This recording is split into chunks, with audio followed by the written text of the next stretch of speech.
Salut, aujourd'hui je vais te parler d'un sujet aussi super important avec lequel j'ai eu vraiment du souci. C'est rester actif pour être en forme et bonne santé. Alors peut-être par exemple quand on se demande pourquoi c'est si important de bouger régulièrement, crois-moi, je fais l'expérience. Alors être actif c'est pas seulement pour notre corps mais aussi par exemple pour notre esprit. On n'a pas besoin de passer des heures à la salle de sport, rester actif comme on voit parfois les gens qui exagèrent un peu. Il suffit de faire quelques changements simples dans notre routine. Crois-moi, je fais l'expérience, j'étais vraiment mal. Alors je vais t'expliquer comment je réussis et comment rester actif. Et comment on peut par exemple intégrer plus d'activités. C'est des choses simples, mais parfois c'est pas évident. Pour que bouger devienne par exemple amusant et facile. Déjà, comme j'ai dit, pourquoi c'est important Alors pourquoi Parce que ça améliore déjà notre santé physique en première. Lorsqu'on est actif, par exemple, on renforce notre cœur, nos muscles, les os. Ça peut nous aider aussi à contrôler notre poids, bien sûr, réduire le risque de maladies chroniques, des veines, tout ça, alors cardiaque. Et ça prolonge la vie, mais il faut une vie en qualité, c'est clair. Ça améliore aussi notre santé mentale, c'est une grande partie, un grand avantage de tout ça. C'est vraiment une excellente manière pour notre esprit. Ça libère des endorphines, aussi connues pour les noms d'hormones du bonheur, qui nous aident par exemple à se sentir plus heureux et moins stressés.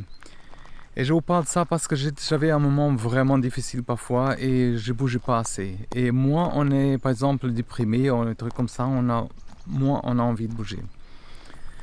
Ça augmente aussi notre niveau d'énergie parce qu'avec les Covid, trucs comme ça, on a vraiment parfois l'impression qu'on a un Covid long. Bouger plus, ça nous donne plus d'énergie. Ça paraît bizarre, mais plus on bouge, plus on se sent énergique. Et par exemple, c'est parce que j'ai découvert pourquoi, j'ai cherché un peu, c'est parce que l'exercice améliore notre circulation sanguine et l'oxygénation de nos muscles. Et ça nous fait sentir plus éveillés et alertes. C'est simplement ça. Alors c'est pas évident de trouver de pourquoi. Ça améliore aussi notre qualité de sommeil. Si on a par exemple du mal à s'endormir la nuit ou rester actif, ça peut nous aider. L'activité physique régulière peut nous aider à endormir plus rapidement et mieux surtout. Et, plus important encore, se réveiller en se sentant reposé et pas fatigué comme avant. Bien sûr, ça renforce notre système immunitaire, surtout si c'est modéré. Attention, il ne faut pas exagérer. Ça peut nous aider ça peut nous aider à rester en bonne forme, par exemple, et éviter certaines maladies. Ça favorise aussi notre posture et équilibre. Rester actif peut particulièrement être important si on veille. Ça veut dire ça peut nous aider à éviter par exemple les chutes, à rester indépendant plus longtemps. Alors avec tout ça, comment est-ce qu'on peut rester actif au quotidien? Alors, il ne faut pas s'inquiéter, on n'a pas besoin de devenir un athlète ou de passer des heures dans la salle de sport. Il y a vraiment, et je te dis, si tu commences avec ça, et si on commence d'un coup avec beaucoup de choses, on est démotivé parfois, on a la peine à suivre. Mais il y a de nombreuses manières de faire. D'abord, il faut faire l'exercice une partie régulière de notre routine, par exemple. Essayer, par exemple, de consacrer 30 minutes par jour à une forme d'activité physique, même juste marcher comme ça. Ça peut être quelque chose de simple aussi comme promenade, comme j'ai dit, dans le quartier, ou une séance de yoga à la maison, ou même une danse dans ton salon. Alors, on n'a pas besoin de tout faire d'un coup. Il faut pas bouger autant que possible tout au long de la journée. Par exemple, si on travaille dans un bureau, essayer de lever toutes les heures pour marcher un peu, tous les 15 minutes, un truc comme ça. On peut aussi prendre des escaliers au lieu de l'ascenseur, c'est un classique. Marcher, faire du vélo par exemple pour aller au travail, ou garer la voiture un peu plus loin. Comme ça, on a plus de parcs aussi. Et il faut intégrer l'activité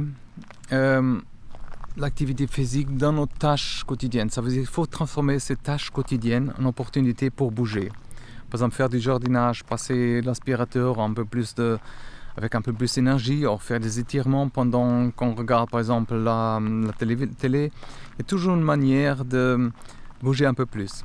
Et ça compte, tout ça, ça compte. Et c'est aussi beaucoup plus facile de rester actif si on fait quelque chose qu'on aime. Par exemple une danse, la natation, la randonnée, le vélo, ou même jouer à des jeux de vidéo actifs. Il faut trouver une activité qui fait plaisir et qu'on attend avec impatience surtout.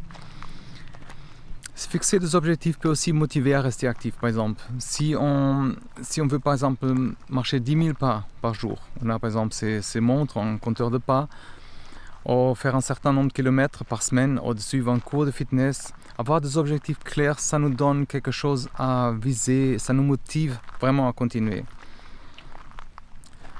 Alors, tu peux aussi faire l'exercice avec des amis ou de la famille.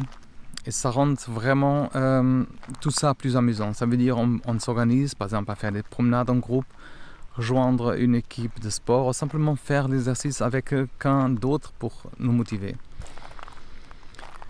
Il y a plusieurs façons aussi de rester actif. On est sûr de trouver toujours quelque chose qui, pour rester, par exemple la marche, comme je disais, marcher c'est une des formes d'exercice les plus simples, les plus naturelles aussi. On n'a pas besoin d'équipement spécial. Essayez de marcher pendant au moins 30 minutes chaque jour. On peut marcher même dans le quartier, ou dans un parc, ou dans la nature. Ou pendant la pause déjeuner par exemple. La danse aussi c'est une bonne manière de rester actif et amusant. Il faut mettre la musique et danse un peu, même si c'est pas un truc, je dis professionnel c'est clair, mais peu importe comment, mais l'important c'est bouger et s'amuser. La course à pied, c'est aussi un bon moment d'exercice pour renforcer notre cœur et les poumons. On peut commencer par des courses courtes et faciles et augmenter progressivement, par exemple la distance et l'intensité à mesure qu'on se sent plus à l'aise. Il ne faut pas oublier de porter des chaussures et éviter des blessures. Se réchauffer un peu, mais bon ça, les gens qui font la course, ils ont l'habitude. Mais il faut s'informer et aussi parfois avec les médecins, voir si on est vraiment capable, si on a le physique pour courir, attention aux articulations et tout ça. Le yoga par exemple, c'est aussi une excellente activité pour améliorer par exemple notre flexibilité, notre force même et l'équilibre. Ça peut nous aider à nous détendre, ça nous aide à détendre et à réduire le stress par exemple. Et on peut suivre des cours ou même pratiquer quelques pauses de base à la maison par exemple.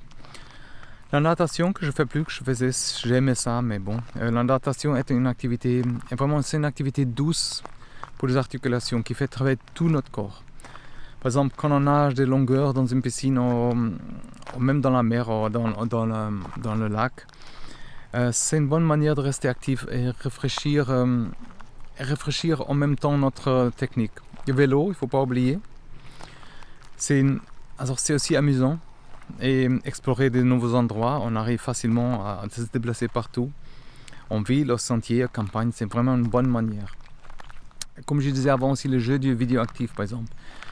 Si on aime jouer aux jeux vidéo, pourquoi pas, par exemple, il y a des jeux qui nous font bouger, par exemple, qui nous font danser, sauter, faire l'exercice, il y a du tennis, il y a tout. C'est vraiment une bonne façon de rester actif et s'amuser en même temps. Et la randonnée, comme je disais, c'est vraiment une autre manière de profiter de la nature. Qu'on fasse une randonnée facile, ou même dans les montagnes qu'on a aussi autour. C'est vraiment un excellent exercice pour notre corps. Alors, je donne quand même quelques conseils pour rester motivé. Il est facile parfois de commencer, mais rester motivé, ça parfois c'est un peu plus difficile. Alors, comment est-ce qu'on peut faire ? Il faut rendre l'exercice amusant. L'exercice ne doit pas être pour nous perçu comme ennuyeux. Il faut trouver des activités qu'on aime et essayer de rendre amusant. Écouter la musique pendant qu'on fait quelque chose, essayer de nouveaux sports, ou faire l'exercice avec des amis. Ça rend plus agréable. Il faut varier aussi. C'est facile, par exemple, de se laisser si on fait toujours la même chose. Essayer de varier les activités et garder les choses intéressantes. Ça, c'est un peu valable avec tout dans notre vie, quoi. Et surtout, les gens oublient ça. On ne parle même pas de ça, c'est se récompenser. Fixe-toi des objectifs et récompense-toi lorsqu'on les a atteints. Je sais que je compare ça un peu au cirque, qu'on donne toujours du sucre aux animaux, des trucs comme ça, du sucre, des autres choses. Mais on est un animal, ça veut dire, voilà, ça nous fait du plaisir. Il faut prendre les choses à la légère, d'une manière simple. Et garde une trace aussi de ton progrès, ça aide. C'est un bon moyen de rester motivé. Utilise une application, un carnet pour noter tes séances d'exercice par exemple, les pas quotidiens. Et bon, les applications, ils font tout ça. Et voir notre progrès, ça nous motive à continuer. Il ne faut pas être trop dur avec nous-mêmes aussi. C'est normal d'avoir des jours où on n'a pas envie de faire des exercices. Il ne faut pas être dur avec soi-même. Et si on manque une séance ou un entraînement, c'est pas grave. L'important, c'est pas abandonner, continuer, bouger quand on peut. Et on pense peut-être qu'on n'a pas assez de temps aussi pour faire l'exercice. Surtout si on a un emploi du temps chargé. Mais crois-moi, c'est possible de rester actif même avec peu de temps. Alors comment est-ce qu'on peut faire? Par exemple, essayer de faire des séances de 10 à 15 minutes tout au long de la journée. Intégrer l'exercice dans une routine quotidienne. Par exemple, trouver des moyens d'intégrer l'exercice. Par exemple, comme je disais, marcher, faire du vélo pour aller au travail, faire des exercices de renforcement musculaire, par exemple, quand on prépare quelque chose. Et utiliser des pauses pour bouger. Si on a une journée de travail chargée, faire une courte promenade autour du bâtiment, monter, descendre l'escalier et quelques exercices de stretching au bureau parfois, ceux qui peuvent le faire. Et surtout, essaye de planifier ton exercice à l'avance, comme tu feras pour toute autre activité. Note par exemple séance dans l'agenda, le calendrier. Et ça c'est fixe parfois. Il faut dire non, j'ai un truc, il faut que je le fasse absolument par exemple. Faire des exercices à la maison aussi.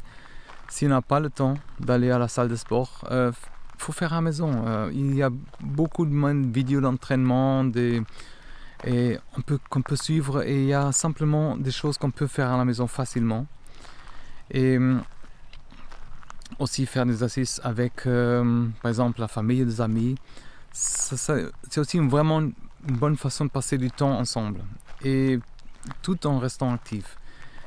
Et, par exemple, organiser une promenade en famille. Planifier une promenade dans un quartier, un parc local, dans les montagnes, c'est vraiment une bonne façon, par exemple, de passer du temps ensemble. Ça nous manque aujourd'hui. Faire du sport ensemble, jouer à des sports comme le football, le basketball, le tennis en famille, natation, c'est vraiment une bonne façon de rester actif, mais aussi de renforcer les liens familiaux. Ça aussi, c'est une chose qu'on a vraiment besoin aujourd'hui. Faire des randonnées ensemble, choisir des sentiers adaptés aux enfants et apporter un pique-nique pour une journée amusante par exemple. Danser ensemble aussi. Participer à des événements qu'on a toujours un peu partout. Inscrire la famille complète à des événements locaux comme des courses, des marches par exemple, ou par exemple fitness en groupe. Alors on va conclure tout ça. Rester actif, c'est vraiment une des meilleures choses qu'on peut faire pour notre santé physique et mentale. C'est pas seulement de faire de l'exercice intense, de passer par exemple des heures à la salle de sport, comme je vois des gens qui après, mais c'est plutôt bouger et trouver un moyen de profiter de l'activité physique au quotidien. Par exemple, marcher, danser, faire tout ça. L'important, c'est de trouver vraiment, d'intégrer cette routine. Il faut se rappeler aussi que chaque petit mouvement compte, que ce soit prendre des escaliers, faire des étirements au bureau, danser dans le salon. Chaque mouvement nous rapproche de nos objectifs de forme et de santé. Je t'invite alors à commencer aujourd'hui et découvrir à quel point c'est facile et agréable de rester actif. Alors bouge, amuse-toi. En même temps, n'oublie pas que j'ai des podcasts avec tout ça. Souscrire à la newsletter que j'envoie une fois par semaine avec des objectifs, des conseils, des ressources pour comment réussir des choses dans la vie aussi, même à gagner de l'argent, tout ça. Et dis-moi dans les commentaires qu'est-ce que tu as pensé, en quoi ça t'a aidé. Et surtout, partage aussi avec quelqu'un. Si tu vois quelqu'un qui a besoin de ce conseil. En tout cas, je te souhaite courage, à la prochaine et prends soin de toi. Bye bye.